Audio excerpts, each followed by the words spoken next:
कमाने अकेले क्यों निकल पड़े?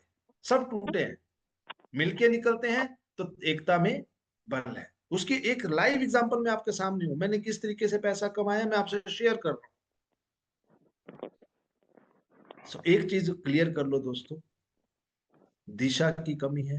पहले सही दिशा चाहिए, अब सही दिशा है तो सही प्लेटफॉर्म भी चाहिए जिसके ऊपर उस दिशा में आगे बढ़ना है। सपोज मुझे पता चल गया कि मुझे चंडीगढ़ जाना है धर्मशाला से, रास्ता भी पता चल गया, अब पैदल चलूंगा तो बहुत टाइम लगेगा। दूसरा तरीका है बाइक पे चले जाऊं, तीसरा है कार पे चले जाऊं, चौथा है धर्मशाला एयरपोर्ट से जहाज लूं और चंडीगढ़ उतर जाऊं। देखिए स्टार्टिंग जर्नी पॉइंट भी सेम है, एंड पॉइंट भी सेम है, समय बच रहा है। तो choose the right vehicle to earn money. सही तरीका अपनाइए पैसा कमाने का।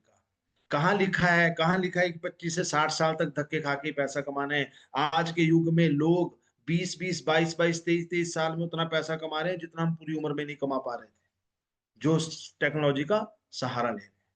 हमें लेना ही पड़ेगा, और हमारे लिए एक ही रास्ता बचता है, एंटरप्रेन्योरशिप, अपना काम।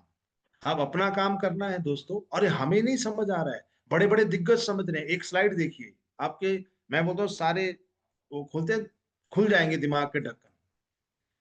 दुनिया के दूरबीन से जो ऑपरेशन करते हैं सर्जन, एंडोस्कोपिक सर्जन जिनको बोलते हैं, उनके जो प्रेसिडेंट है वो एक इंडियन है, डॉक्टर नागेश्वर रेड्डी। पीजीआई से 1984 में वो एमबीबीएस एमएस डीएम करके निकल चुके। एट द एज ऑफ 74 वो पीजीआई आए, तो उनको बोला कि बच्चों को भाषण दो, तो उन्होंने क्या बोला, बड़े ध्यान से सुनिए। पीजीआई ने मुझे अच्छा डॉक्टर बनाया, पीजीआई ने मुझे अच्छा डॉक्टर बनाया, लेकिन काश कोई मेरे को लोगों को संभालना, पैसा और एंटरप्रेन्योरशिप सिखाता, तो मैं समाज को और बेहतर कुछ दे पाता। एट द एज ऑफ 74 इतना बड़ा आदमी, पद्म विभूषण, अगर ये बात कह रहा है, अगर आज आपकी ये 30 साल है तो आप बताइए आज आप समझेंगे तो अच्छी बात नहीं है, 40 है, 50 भी है। और अब जब एंटरप्रेन्योरशिप की बारी आती है तो दो तरीके हैं, मिडिल क्लास फैमिली के लोग हैं, रिस्क नहीं ले पाएंगे, हमारे पास एक ही रास्ता बचता है, डायरेक्ट सेलिंग, और कोई रास्ता है ही नहीं।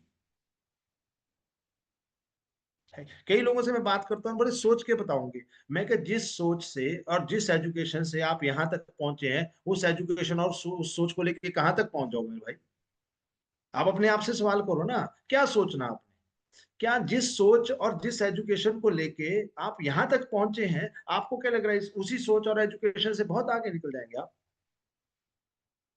अगर अगर बाइक है तो कार आ जाएगी, 2 कमरे का घर है तो 3 कमरे का बन जाएगा, इससे ज्यादा नहीं होगा। और ये मैं नहीं कह रहा हूं, ये मैं आपको किताब कह रहा हूं, the business of 21st century. लेकिन रीजन क्या था, लोग कंफ्यूज इसलिए हैं क्योंकि लोग सही तरीके से उनको गाइड नहीं कर रहे हैं। हम आपसे बात कर रहे हैं लगभग 1 घंटा, आपको प्रेजेंटेशन दे रहे हैं, आपके सवालों के जवाब लेंगे, आपको पूरी इंफॉर्मेशन देके, ये नहीं देते हैं लोग, गलत तरीके से गेम खेलते हैं। फिर बिजनेस के स्किल हैं, इसको सीखना भी पड़ेगा, you have to invest some time also. तो सिद्धू जी ने बड़े अच्छे से आपको बताया, now it is industry, government of India इसको प्रमोट कर रही है, पढ़ाया जा रहा है इसके बारे में, बीबीएमबी बच्चे पढ़ के आ रहे हैं, सरकार कह रही है। कई बार मेरे को कोई पड़ोस का व्यक्ति मिल जाता है, कोई रिश्तेदार मिल जाता है, क्या काम कर रहा है, कुछ भी बकवास करके चले जाएंगे। बकवास ही बोलता हूँ मैं उसको, क्योंकि कुछ भी बोल के चले जाएंगे।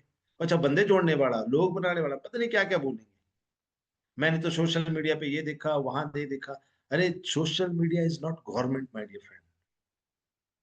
गवर्नमेंट क्या कह रही है वो समझिए। देश के इंडस्ट्री मिनिस्टर पीयूष गोयल, देश के इंडस्ट्री मिनिस्टर पीयूष गोयल, जो खुद चार्टर्ड अकाउंटेंट हैं, वो हमारे बारे में, हमारे प्रोग्राम में आके क्या कह रहे हैं, आप लोगों ने बताया डायरेक्ट सेलिंग ईमानदार तरीकों से कैसे की जाती है। सरकार लगी है इसमें। देखिए दोस्तों, जानकारी दुनिया जहान की है, यूट्यूब, गूगल, दुनिया जान की जानकारी लोग लेके बैठे हैं, लेकिन आप उस जानकारी का कर क्या रहे हैं? आपको चेंज होना पड़ेगा। बदल रहे हैं, बदल रहे हैं ना। रोशनी से मतलब था, दिए से बल्ब पे आ गए, रोशनी चाहिए थी ना हमारे को। पैसा ट्रांसफर करना था, बैंकों की लाइनें से यूपीआई में आ गए। चिट्ठी, कबूतर से चिट्ठी भेजते थे। आज आप वो बताइए, सोचिए, पुरानी वो सलमान खान की मूवी थी मैंने प्यार किया, कबूतर जा जा मेरे प्यार की चिट्ठी ले जा। वो उसमें एक विलेन था मनीष बहल, अगर वो रास्ते में उसने कबूतर मार दिया होता और खा गया होता उसको, तो कुंवारा ही रहता हूँ मैं। चलो वैसे तो आज भी कुंवारा है, पर मूवी में भी कुंवारा ही रहता है ना यार। टेक्नोलॉजी का देखो कितना फायदा आपको मिल रहा है ना। और जो आदमी, दोस्तों ध्यान रखिए, जो नहीं बदलेगा वो बाहर हो जाएगा। फिर चाहे बड़ी बड़ी कंपनीज हो चाहे इंसान, बदलना ही पड़ेगा। You have to change, you have to change. कई लोग मुझे बोलते हैं डॉक्टर साहब आप तो सेटल थे, आप क्यों काम कर रहे हैं?